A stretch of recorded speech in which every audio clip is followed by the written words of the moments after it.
नमस्कार। कार्यक्रम सवाल जवाफमा तपाईंलाई स्वागत छ। म कमल राणा। तपाईंले यो कार्यक्रम image FM 979, image news FM 103.6 का साथै पश्चिमाञ्चलको लोकप्रिय एफएम रेडियो शालिग्राम 100.6 कुस्मा पर्वत र रेडियो हाम्रो पाइला एफएम 91.6 जाजरकोटबाट पनि सुनिराख्नु भएको छ। कार्यक्रममा हामी समसामयिक विषयवस्तुमा सम्बन्धित व्यक्ति तथा सरोकारवालासँग छलफल गर्ने गर्छौं र यही क्रममा आज भने अलिकति फरक प्रसंग र फरक विषय, तर जनस्वास्थ्यका लागि अत्यन्तै महत्त्वपूर्ण विषय, धेरै मान्छेहरू माझमा जानकारीमा नआएको कुरा राख्न चाहन्छु र यसका लागि एकजना अतिथि पनि हाम्रो कार्यक्रममा हुनुहुन्छ।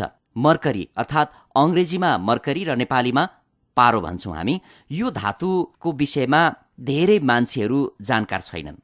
यसले हाम्रो स्वास्थ्यमा पारिरहेको प्रभाव, नकारात्मक प्रभाव भनौं, जुन एउटा स्लो पोइजनको रूपमा पनि रहिरहेको छ, यसलाई यसरी पनि भन्न सकिएला।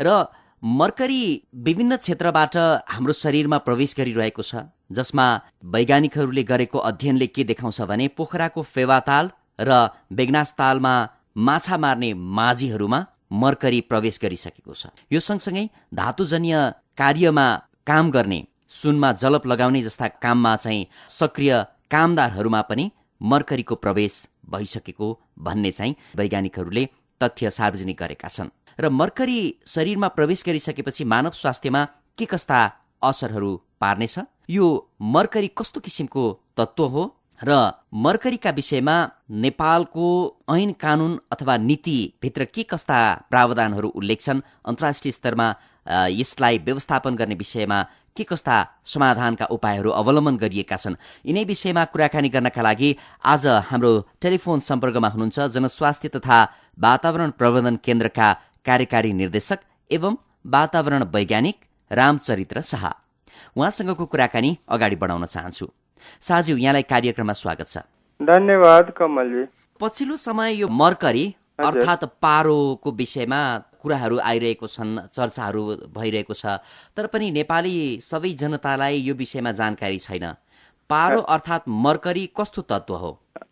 खास गरी पारो, जसलाई अंग्रेजीमा मर्करी भनिन्छ, यो चाहिँ प्रकृतिमा पाइने एक किसिमको गरुङ्गो धातु हो र यो चाहिँ सामान्य तापक्रम र दबावमा चाहिँ तरल अवस्थामा पाइने एउटा एक किसिमको रसायन हो, जसको प्रयोग विभिन्न वस्तुहरूमा, विभिन्न उपकरणहरूमा, विभिन्न औद्योगिक प्रक्रियाहरूमा प्रयोग भइरहेको छ। अब यो प्रयोग सँगसँगै प्रकृतिमा घुलनशील वा खिएर जान्छ कि जाँदैन, यो के हुन्छ? जाँदैन। अब मर्करीलाई यसरी बुझ्नुपर्छ जस्तो लाग्छ, जसरी मर्करी एउटा प्राकृतिक रसायन हो, तर यसको 3-4वटा स्वरूप हुन्छ।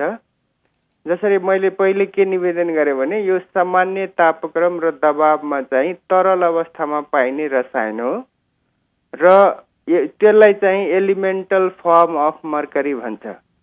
त्यसपछि चाहिँ हामीले, तपाईहरुले हामी सबैले हेरिरहेछौँ, यो दन्त चिकित्सामा दाँत भर्दाखेरि त्यो चाँदी भर्ने भन्छ नि, त्यो चाँदी भर्ने भनेको सिल्भर अमलगम भन्छ। त्यसलाई सिल्भर अमलगम भन्नुको कारण के हो भने त्यसको 50% चाहिँ मर्करी हुन्छ क्या, र मर्करी हेर्दाखेरि चाँदी जस्तो देख्छ। तपाईँ हातमा लिएर अथवा प्लेटमा मर्करी हेर्नुभयो, हातमा त लिनु हुँदैन, प्लेटमा राखेर अथवा बिकरमा राखेको मर्करी हेर्नुभयो भने त्यो चाहिँ चाँदी जस्तो देखिने भएर सिल्भर फिलिङ बन्छ। त्यही भएर दाँतमा भर्ने मर्करी चाहिँ इनअर्गेनिक फर्म अफ मर्करी हो।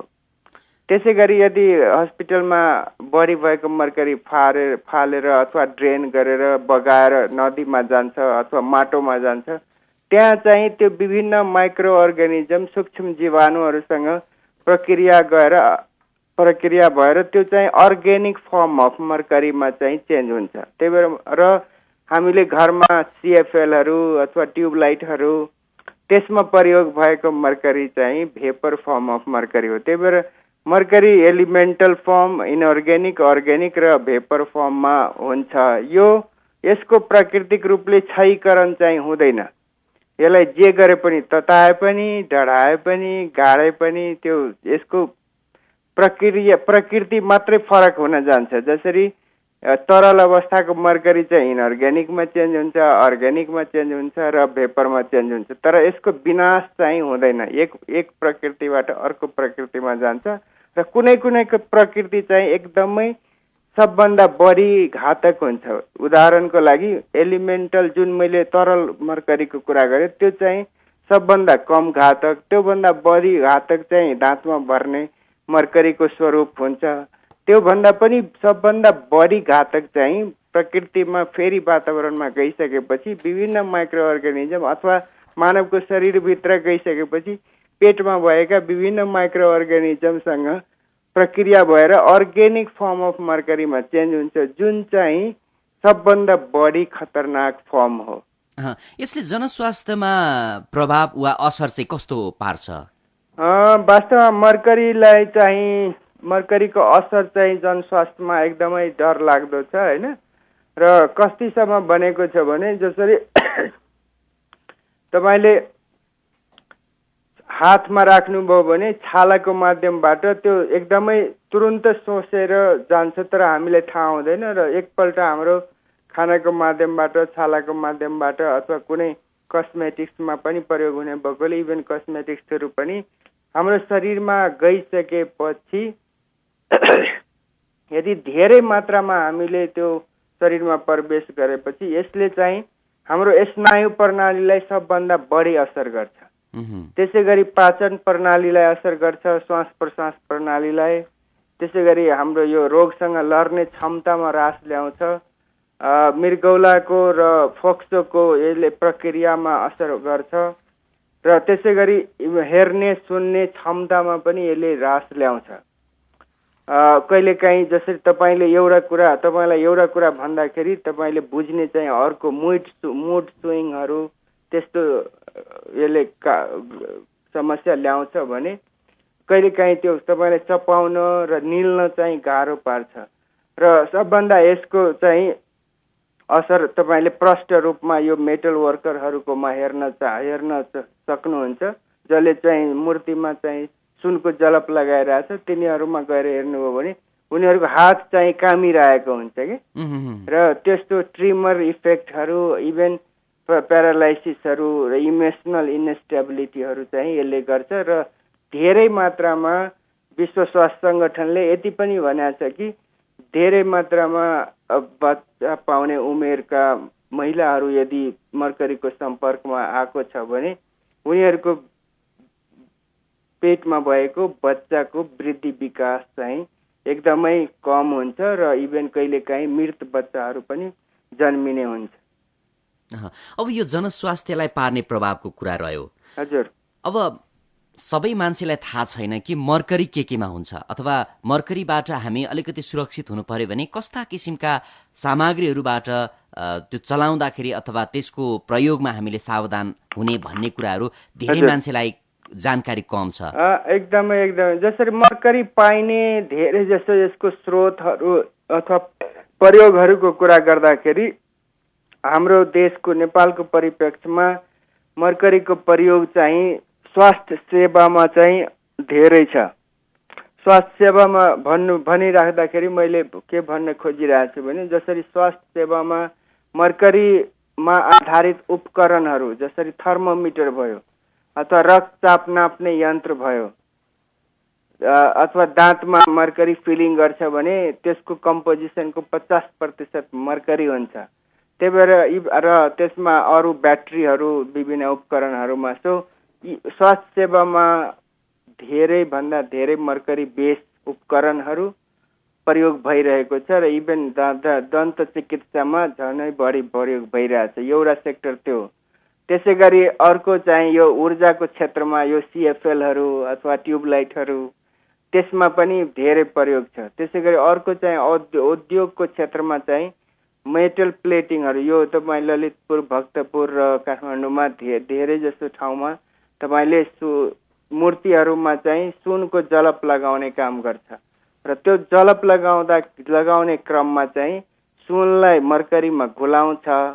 घुलाएपछि त्यसलाई फेरि त्यो ब्रसले चाहिँ मूर्तिमा लगाउँछ र त्यो फेरि मर्करी उडाउनलाई चाहिँ त्यसलाई तताउँछ र यो सुनको जलप लगाउने क्रम जति पनि चल्छ नि मर्करीलाई सुनलाई घुलाउनुदेखि लिएर लगाउने र फेरि मर्करीलाई तताएर उडाउने क्रममा तीनटै अवस्थामा चाहिँ मानिस कामदारहरू चाहिँ एकदमै बढी मात्रामा प्रभावित भइरहेको चाहिँ हामीले हेरेका छौँ।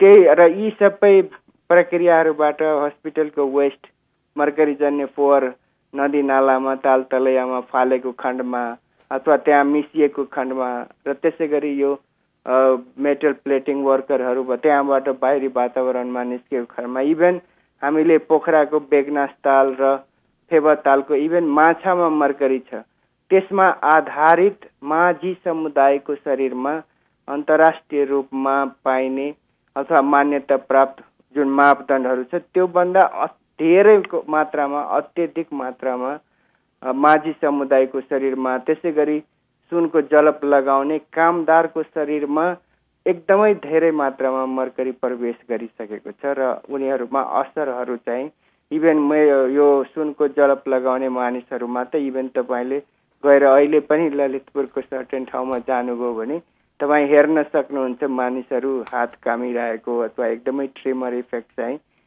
एकदमै आँखाले हेर्न सक्ने अवस्थाहरूको पेसेन्टहरू पनि छ। जस्तो तपाईँले नै भनिदिनु भयो जस्तो पोखराको फेवाताल र बेगनास तालका माझीहरूमा मर्करीको मात्रा बढेको छ, सुनको जलप लगाउने कामदारहरूमा पनि बढेको छ। हजुर, यो सुनको जलप लगाउने कामदारहरूले त मर्करीसँगै यो काम गर्दाखेरि उनीहरूमा त्यसको प्रभाव पर्यो भनौँला। हजुर, तर यो फेवा ताल बेगनास तालमा माछा मार्ने माझीहरूमा चाहिँ कसरी प्रवेश गर्यो?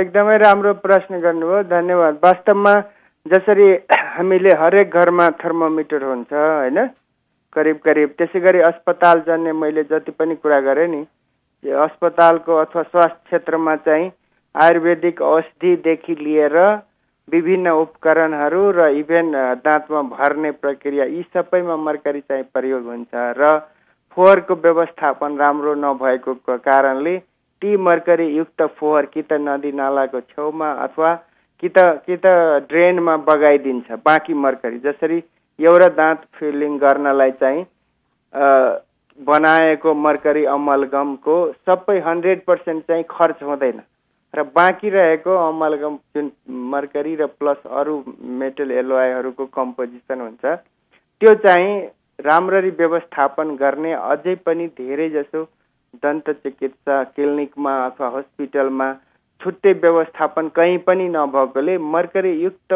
फोहोर चाहिँ नदी नालामा प्रवेश पाइरहेको छ र त्यही कारण अर्को चाहिँ फेवाताल र बेगनासतालको केसमा हेर्दाखेरि यो मर्करी युक्त विषादीहरूको पनि प्रयोग कुनै कालमा भएको थियो र त्यो चाहिँ ड्रेन भएर त्यहाँ आएको हुन सक्छ। र यसरी हेर्दाखेरि माछामा चाहिँ मर्करी जम्मा भयो, सानो माछामा थोरै हुन्छ, त्यसलाई खाने ठुलो माछामा त्योभन्दा बढी मर्करी भयो।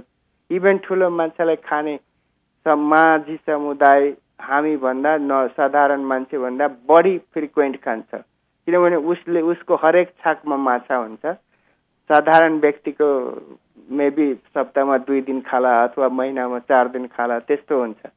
तर माझी समुदाय चाहिँ माछा मारेरै जीविकोपार्जन गर्ने भएकोले अन्य समुदायको भन्दा अन्य मानिसहरूको भन्दा बढी माछा चाहिँ कन्ज्युम गर्ने भएकोले माछामा मर्करी आयो, पहिले तालको पानीमा आयो, त्यसपछि माछामा आयो, त्यसपछि माझी समुदायमा आयो। त्यसरी चाहिँ मर्करी एक पारिस्थितिक प्रणालीबाट अर्को पारिस्थितिक प्रणालीमा आश्रित समुदायमा प्रवेश गरेको पाइयो। भनेपछि त यहाँ त सुरुमा पानी दूषित हुँदाखेरि अथवा पानीमा मर्करी मिसिँदाखेरि माछालाई प्रभाव पार्यो, माछाबाट मान्छेलाई प्रभाव पार्यो, माझी समुदाय प्रभावित भइसकेको जुन तपाईँले उदाहरण प्रस्तुत गरिसक्नु भएको छ।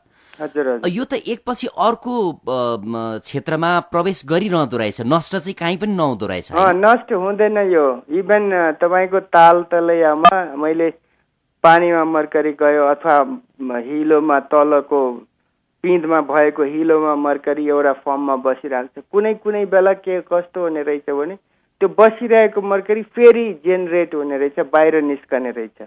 सो त्यो एउटा फर्मबाट अर्को फर्ममा चाहिँ प्रकृति मात्रै स्वरूप चेन्ज हुने हो, तर यसको विनाश चाहिँ हुँदैन।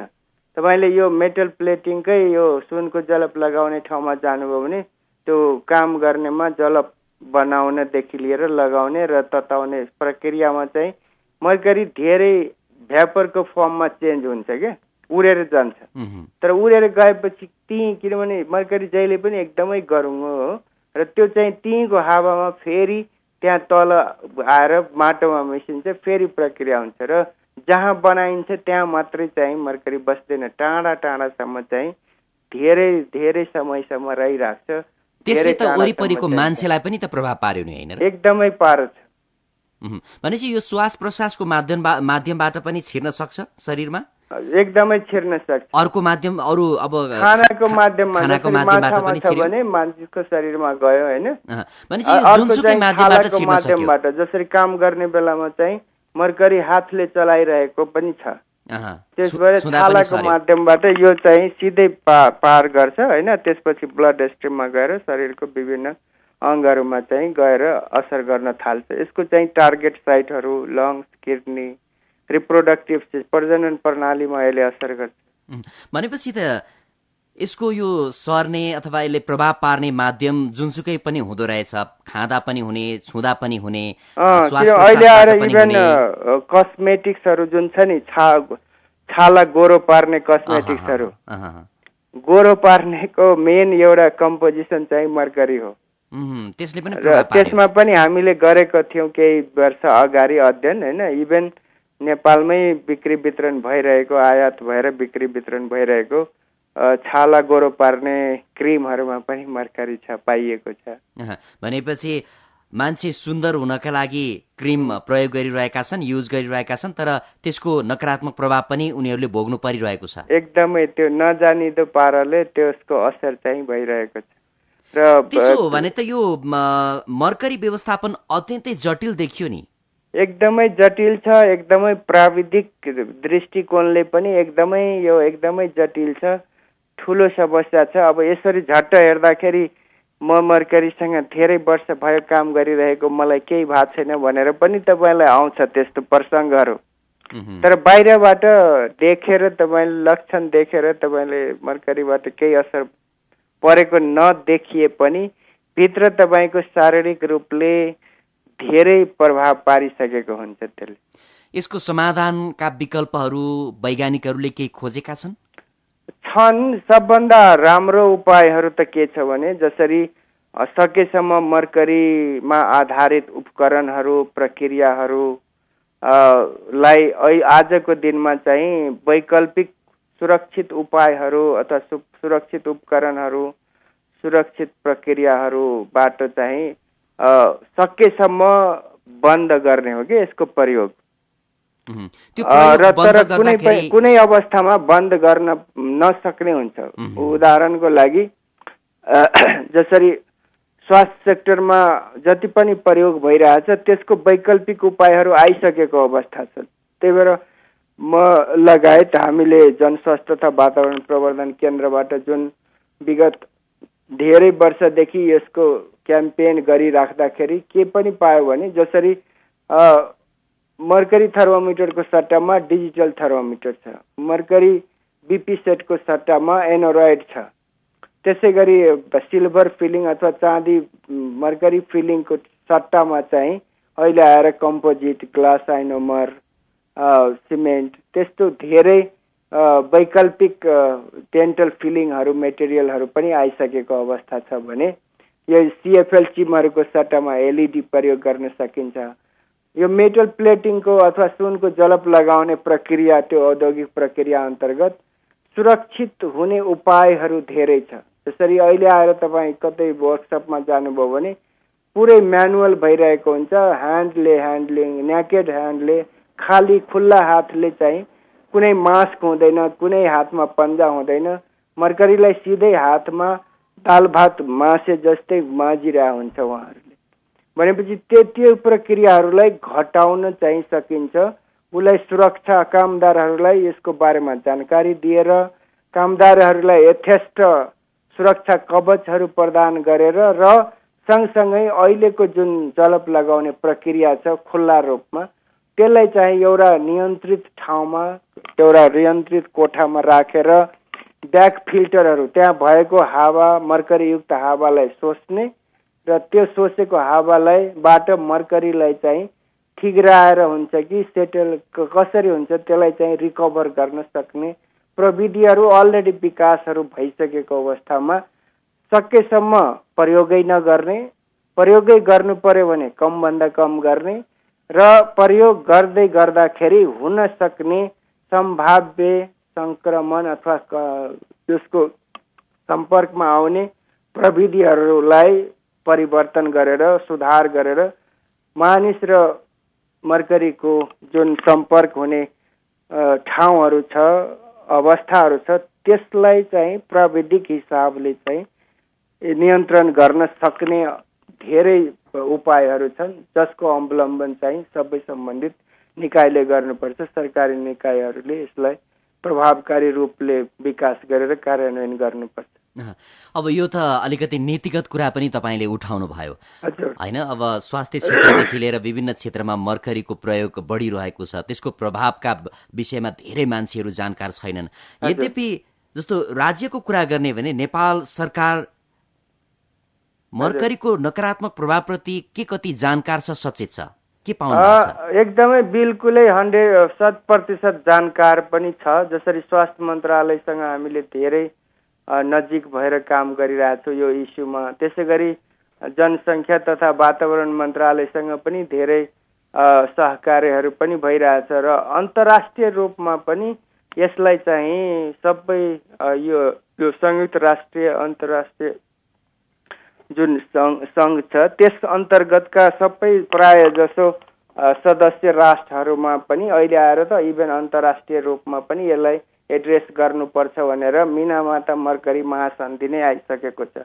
तर मैले यहाँ भन्नु पर्दाखेरि जसरी यी क्याम्पेनहरू स्वास्थ्य क्षेत्रमा धेरै जसो प्रयोगहरू भइरहेको कुराहरू गरिराख्दाखेरि सम्बन्धित निकायहरूसँग काम गरिराख्दाखेरि सबभन्दा 2-3वटा एकदमै महत्त्वपूर्ण निर्णय जुन गरेको छ नेपाल सरकारले। जसरी स्वास्थ्य मन्त्रालयले 2013 सालमै सचिव स्तरीय निर्णय के गरेको छ भने स्वास्थ्य सेवामा चाहिँ मर्करीयुक्त उपकरणहरूको आयात खरिद र प्रयोगलाई प्रतिबन्ध गरेको छ र फलस्वरूप धेरै जसो अस्पतालमा यदि आज जानुभयो भने मर्करी थर्मोमिटर एकदमै नगण्य मात्रामा प्रयोग भएको पाउनुहुन्छ। बिल्कुलै चाहिँ जिरो भइसकेको छैन, तर प्रायमा चाहिँ डिजिटल थर्मोमिटरमा गइसकेको छ, प्रायमा चाहिँ एनोरोइडमा गइसकेको छ। अलि धेरै बाँकी भएको ठाउँ चाहिँ स्वास्थ्य सेवामा चाहिँ दन्त चिकित्सामा चाहिँ अझै पनि मेबी 50%मा मर्करी फिलिङ अझै पनि भइरहेको छ र त्यसलाई चाहिँ सम्भवतः आउँदा दिनहरूमा सम्बन्धित निकायहरूले सम्बन्धित जसरी नेपाल डेन्टल एसोसिएसन चिकित्सक सङ्घ नै छन् उहाँहरूले चाहिँ बिस्तारै यसलाई फेज डाउन गर्ने क्रममा छन् र यसरी एउटा सेक्टरबाट घटाउँदै लग्यो भने भोलि मर्करी मुक्त नेपालको परिकल्पना गर्न सकिन्छ। एउटा पाटो त्यो भयो। त्यसै गरी यो जनसङ्ख्या तथा वातावरण मन्त्रालय चाहिँ मिनामाता मर्करी महासन्धिको चाहिँ 2013 अक्टोबरमा चाहिँ हस्ताक्षरै गरिसक्यो। हस्ताक्षर गरे 2013 अक्टोबर 10 तर आजको यो करिब झन्डै 4 वर्ष बितिसक्दा पनि अनुमोदन गर्ने प्रक्रिया चाहिँ विभिन्न कारणवश अब त्यो नेपालमा कारण भनेको अब धेरै नै हुन्छ।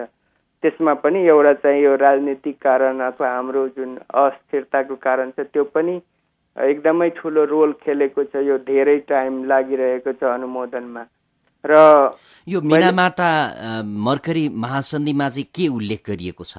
त्यसमा के उसको अब्जेक्टिभ के हो भने उद्देश्य त्यो मिनामाता मर्करी महासन्धिको मुख्य अब्जेक्टिभ भनेको यो जति पनि एन्थ्रोपोजेनिक मानव निर्मित जुन समस्याहरू छ नि यो प्रक्रियाहरू जुन हामीले कुरा गर्दैछौँ जसरी कस्मेटिक्समा भयो अथवा विभिन्न उपकरणमा भयो, त्यसै गरी फोहोर जलाउँदा भयो, फोहोर फाल्दा भयो अथवा औद्योगिक प्रक्रियाहरू मेटल प्लेटिङ गरिराख्दा भयो, यी सबै प्रक्रिया अथवा मानव सृजित जति पनि सब मर्करीको स्रोतहरू छ त्यसबाट पर्ने वातावरणीय असर र स्वास्थ्यमा पर्ने असरलाई न्यूनीकरण र निर्मूलीकरण गर्नुपर्छ भनेर मिनामाता महासन्धिको मुख्य उद्देश्य छ र त्यसमा विभिन्न 35वटा आर्टिकलहरू छ जसमा चाहिँ स्रोतदेखि लिएर ट्रेड र इम्प्याक्ट असेसमेन्ट त्यो सबै कुराहरू त्यसमा समावेश छ र जसको चाहिँ नेपाल सरकारले पनि हस्ताक्षर गरिसकेको अवस्था छ, अनुमोदन गर्ने प्रक्रियामा छ। केही ढिलो भए पनि प्रक्रिया चाहिँ सुरुवात चाहिँ भएको छ। त्यही भएर नेपाल सरकारको एटलिस्ट सम्बन्धित निकाय सिधै जसरी स्वास्थ्य मन्त्रालय त्यसै गरी वातावरण मन्त्रालयमा यसको बारेमा पूर्ण रूपले जानकारी छ, उहाँहरूले गरिराख्नु भएको छ। मेबी जति गर्नुपर्ने हो त्यतिसम्म हुन सकेको चाहिँ छैन पक्कै पनि। र अहिले आएर इभेन वातावरण मन्त्रालयबाट नेपालमा मर्करीबाट कति मर्करी आउँछ, कति कहाँ युज हुन्छ, केमा असर भइरहेछ, यी सबै सम्बन्धितको एउटा MIA भन्छ, मर्करी मिनामाता इनिसियल एसेसमेन्ट भनेर त्यो परियोजना भर्खरै सुरु पनि भइसकेको अवस्था छ वातावरण मन्त्रालयबाट र आशा छ त्यो परियोजनाबाट निस्केको इन्भेन्ट्रीको रिजल्टहरूले चाहिँ झनै नेपाल सरकारले भोलिको एक्सन चाहिँ अझै प्रष्ट रूपमा चाहिँ लिन चाहिँ सहयोग पुग्नेछ। र सँगसँगै हामीले जनस्वास्थ्य तथा वातावरण प्रवर्धन केन्द्रबाट 5-6वटा सिरिजमै मर्करीको बायो मोनिटरिङ माछादेखि माझी समुदाय, त्यसै गरी डेन्टल समुदाय, त्यसै गरी अहिले आएर इभन मेटल प्लेटिङको वर्करहरूमा हामीले बायो मोनिटरिङका रिजल्टहरू पनि ल्याएर सम्बन्धित निकायहरूलाई बेला बेलामा दिइसकेका छौँ, इभन फलोअप गरिरहेछौँ। र यी सबै यो त देशभित्रको कुरा भयो। अन्तर्राष्ट्रिय रूपमा पनि जुन मैले मिनामाता मर्करी महासन्धिको कुरा गरेँ 2013मा सुरु भएर आजको दिनसम्म हेर्नुभयो भने 128वटाले हस्ताक्षर गरेछ, त्यसमध्ये 74वटाले त अनुमोदन गरिसकेका छ। 50वटा देशले अनुमोदन गर्ने बित्तिकै त्यो चाहिँ अन्तर्राष्ट्रिय कानुनको रूपमा मान्यता प्राप्त गर्छ र जुन यही अगस्तको 16 तारिकमा मिनामाता मर्करी महासन्धि चाहिँ अन्तर्राष्ट्रिय कानुनको रूपमा स्थापित भइसकेको छ। यो जुन तपाईले मिनामाता महासन्धि लगायतका कुराहरू उल्लेख गरिदिनु भयो हैन? हजुर। यो सँगसँगै नेपालको ऐन कानुनलाई हेर्ने हो भने चाहिँ नेपालको ऐन कानुनले मर्करीको व्यवस्थापनलाई चाहिँ कसरी हेरेको छ? प्रष्ट रूपमा अहिले धेरै ठाउँमा नभए पनि जसरी हामीले एकदमै 2-3वटा ठाउँ छ जहाँ चाहिँ मर्करीको बारेमा पनि हाम्रो ऐन कानुनमा बोलेको चाहिँ छ। उदाहरणको लागि जसरी वातावरण हाम्रो संविधानबाटै सुरु गरौँ। संविधानमा आर्टिकल 35 वा 36तिर स्वच्छ वातावरणमा बाँच्न पाउने अधिकार सुनिश्चित गरेछ। सो त्यसलाई यदि ब्रोडर रूपले हामीले इन्टरप्रेट गर्ने हो भने त्यो मर्करीको कुरा त्यहाँ पनि आउँछ। स्वास्थ्य सेवामा पहुँच भनेपछि राम्रो स्वास्थ्य सेवामा पहुँचको कल्पना संविधानले नै गरेको छ। सो यो त संविधानको कुरा भयो। हामीले सेक्टर लको कुरा गर्दाखेरि वातावरण मन्त्रालय अन्तर्गत जुन वातावरण संरक्षण ऐन र वातावरण संरक्षण नियमावली 2054 छ, त्यस अन्तर्गत पनि कसैले पनि अरूलाई असर गर्ने गरी कुनै पनि वातावरणीय प्रदूषण तोकेको मापदण्डभन्दा बढी उत्सर्जन गर्न नपाइने व्यवस्थाहरू छ। अस्पतालहरूको केसमा चाहिँ वातावरण प्रभाव मूल्याङ्कन, प्रारम्भिक वातावरण परीक्षण गर्नुपर्ने प्रावधानहरू छ। त्यसै गरी फोहोर व्यवस्थापन इन्क्लुडिङ मर्करीको व्यवस्थापन पनि गर्नुपर्छ भनेर ती विषयवस्तुहरूमा समावेश भएको छ। र हिजो मात्रै पनि हामीले के पनि थाहा भयो भने वातावरण मन्त्रालयबाट यो घातक फोहोर मैला व्यवस्थापनको लागि निर्देशिका रेगुलेसन नियमावली पनि ल्याउन लागेको छ र त्यसमा पनि मर्करी चाहिँ समावेश भएको पाइन्छ। त्यही भएर बिल्कुलै कानुन रूपमा बिल्कुलै छैन भनेर चाहिँ भन्न सक्ने ठाउँ छैन, तर अझै प्रष्ट रूपमा अझै मुख्य मुद्दाको रूपमा चाहिँ उठाउनु पर्छ। सम्बन्धित ऐन कानुनमा पनि समावेश गर्दै लानु पर्ने जरुरी चाहिँ छ। अन्तर्राष्ट्रिय स्तरमा चाहिँ यस सम्बन्धी त्यस्ता नीतिहरू बनेका छन्? अन्तर्राष्ट्रिय रूपमा त मैले त्यही नै भने, विभिन्न कन्ट्रीमा आफ्नो किसिमको मापदण्डहरू छ। विभिन्न कन्ट्रीहरूको यो जुन संयुक्त राष्ट्रिय सङ्घ छ नि, त्यसले नै संयुक्त राष्ट्र सङ्घले को अम्ब्रेला अथवा उहाँहरूको छत अन्तर्गत नै यो विश्वव्यापी रूपमा मर्करीको असर जुन भइरहेको थियो त्यसलाई एड्रेस गर्ने गरी, ती मुद्दाहरूलाई समाधान गर्ने गरी नै महासन्धि नै अलरेडी बनाइसकेको अवस्था छ। इभन त्यो महासन्धि अन्तर्राष्ट्रिय कानुन मान्यता पनि प्राप्त गरिसकेको अवस्था छ र त्यसमा भएका प्रोभिजनहरू चाहिँ हरेक पक्षधर राष्ट्रहरूले चाहिँ मान्य गर्नै पर्छ, कार्यान्वयन गर्नै पर्छ। नेपाल पनि अहिले आजसम्मको दिनमा त पक्षधर राष्ट्र बनेको छैन, प्रक्रिया अन्तर्गत छ र भोलि चाँडोभन्दा चाँडो पक्षधर राष्ट्र बन्नुपर्छ भनेर हामीले पनि माग गरिरहेछौँ, पुस गरिरहेछौँ, इभेन सहयोग पनि गरिरहेछौँ। कसरी यसलाई चाँडोभन्दा चाँडो अनुमोदन गराउनेतर्फ हामी सबै जुटेर के गर्न सकिन्छ गर्ने प्रक्रियालाई हामीले बाहिरबाट पनि सहयोग गरिरहेको कारणले भोलि नेपाल पनि पक्षधर राष्ट्र बन्नुपर्छ र बनेको खण्डमा त्यहाँ भएका प्राविधिक र आर्थिक सहयोगहरू प्राप्त गर्नको सँगसँगै मर्करी व्यवस्थापनमा चाहिँ ठुलो फड्को मार्न सक्ने अवस्थाहरू चाहिँ छ र गर्नु पनि पर्छ जस्तो लाग्छ। जस्तो सरकारले गत वर्ष वातावरण संरक्षण ऐन 2073 अन्तर्गत रहेर बालबालिकाले प्रयोग गर्ने खेलौनामा हुने गरौँ धातु, लिड लगायतका अन्य रासायनिक पदार्थको मापदण्ड तोकेको थियो। त्यसमा इभन मर्करीको पनि मात्रा छ। यो पनि त्यहीँभित्र पर्यो होइन त? त्यहाँ मर्करीको पनि मात्रा तोकेको छ। सो त्यो पनि एउटा राम्रो अवस्था हो। इभन त्यसै गरी फोहोर मैला अस्पतालहरूमा फोहोर मैला जलाउने भस्मीकरण यन्त्रको मापदण्ड पनि तोकेको छ र त्यसमा पनि मर्करीको मात्रा चाहिँ मापदण्डमा समावेश छ। अर्को चाहिँ यो विभिन्न ठाउँहरूबाट उद्योगहरूबाट निस्कने जुन तरल जन्य फोहोर छ त्यसको इफ्लुएन्ट स्ट्यान्डर्डमा पनि कुनैमा चाहिँ मर्करीको चाहिँ मात्रा चाहिँ तोकेको अवस्था चाहिँ छ। खालि अहिले हामीलाई चाहिन्छ यो एकदमै प्रष्ट रूपमा छुट्टै नीतिहरू, त्यो छुट्टै गाइडलाइनहरू आउनुपर्छ र भएका कुराहरूलाई सबै मिलेर प्रभावकारी रूपले र खास गरी सम्बन्धित निकायले चाहिँ प्रभावकारी रूपले कार्यान्वयन, अनुगमन, मूल्याङ्कन गर्नुपर्ने अवस्था चाहिँ छ। तपाईँले छुट्टै नीति नियम, एउटा गाइडलाइन चाहिन्छ भनेर जोड दिइरहँदाखेरि सरकारको तर्फबाट पहल भइरहेको कुरा चाहिँ राख्नुभयो। यद्यपि तपाईँहरूले अथवा हामी सबैले चाहिरहे अनुसारको यो नीति नियम के कति अवस्थामा चाहिँ आउन सक्छ अथवा सरकारको तयारीलाई हेर्दा तत्काल ल्याउन सक्ने अवस्था छ कि छैन? अब वास्तवमा त्यो नेपालमा अलिकति यो प्रक्रियाहरू अथवा नीति नियम ऐन कानुनहरू बनाउने प्रक्रिया चाहिँ अलि समय लाग्ने अवस्थाहरू चाहिँ रहिआएको छ। त्यो विभिन्न कारणले हुन सक्छ होइन, तर सुरुवात भएपछि हामीले आशा चाहिँ गर्न चाहिँ पर्छ, पोजिटिभ थिङ्किङ गर्नुपर्छ। अब चाँडै चाहिँ आउने अपेक्षा चाहिँ हामी गरौँ। सुरुवात भइसकेको अवस्थाहरू छ र पक्कै पनि त्यतातर्फ हामी सबै मिलेर सम्बन्धित निकायहरूलाई घचघचाइराख्दाखेरि आवश्यक सहयोग पनि गरिराख्दाखेरि चाँडोभन्दा चाँडो आउँछ भने अपेक्षा चाहिँ गरौँ।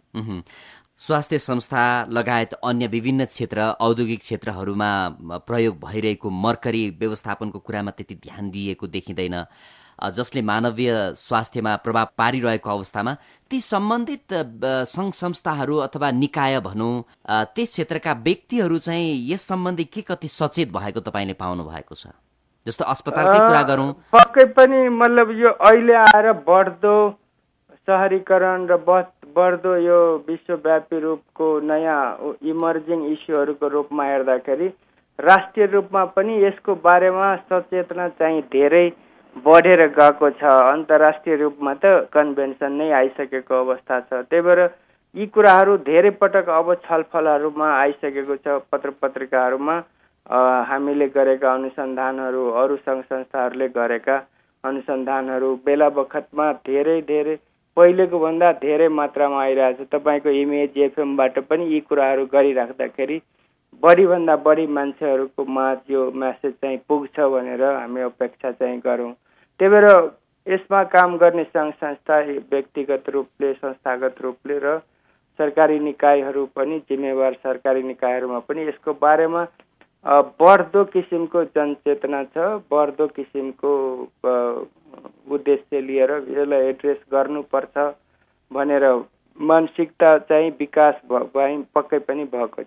तर आम सर्वसाधारणमा यस विषयमा धेरै जानकारी नभएको पाइन्छ। सँगसँगै उनीहरूको यो सचेतना अब यसबाट बच्नुपर्छ है भन्ने किसिमको चेतना पनि त्यति भएको पाइँदैन नि त। धेरै व्यापक चाहिँ छैन, तर मैले यो जनचेतनाको जहाँसम्म कुरा छ त्यो कन्टिन्युअस प्रोसेस हो, निरन्तर चलिरहने प्रक्रिया हो।